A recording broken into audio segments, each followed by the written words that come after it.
Welcome back everyone. In October 15th's update notes, which I believe is one of the biggest we've had in a while, we see quite a number of changes. I'll not highlight each topic this time, but suffice to say, there's a lot to digest here.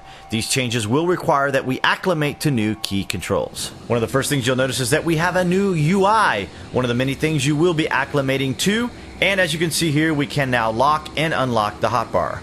You will receive an email with an overflow notice, and you look inside the overflow and you will find your Boots of the Zephyr along with Boots of Nimbus. It should be noted that you can only equip one of these at a time, so we can no longer utilize what would have been the original Bangle to double jump and then Boots of the Zephyr to fly with. So you're going to have to make a choice between which of the two you're going to want to use.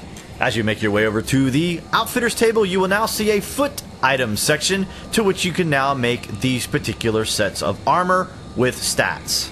As we head over to the Tech Forge, you'll notice the three new subsections titled Chest, Head, and Hands, where we can find the additional armor pieces. I'm very much looking forward to trying these out. You'll also notice that our energy and armor now have these new incremental sections. The custom controls are quite extensive, so be sure you familiarize yourself with the new changes or recustomize them to your liking.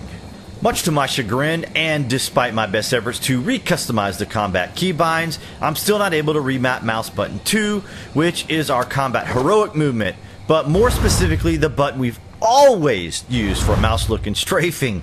Needless to say, this aspect of combat has been the most disheartening for me, and I hope this can get adjusted soon. The new lava material is pretty darn cool. Unfortunately, it is not currently flowing, but does make a very interesting sound. I'm not sure whether we can fish in it, as fishing has not been introduced into the game. Speaking of sounds, we now have Gate Creek. And who doesn't love that? Last but not least, we have a nice selection of new materials, which will provide us a host of new building options. In all, I'm pretty excited about the new changes, and this update seems like a much needed shot in the arm to reignite our enthusiasm.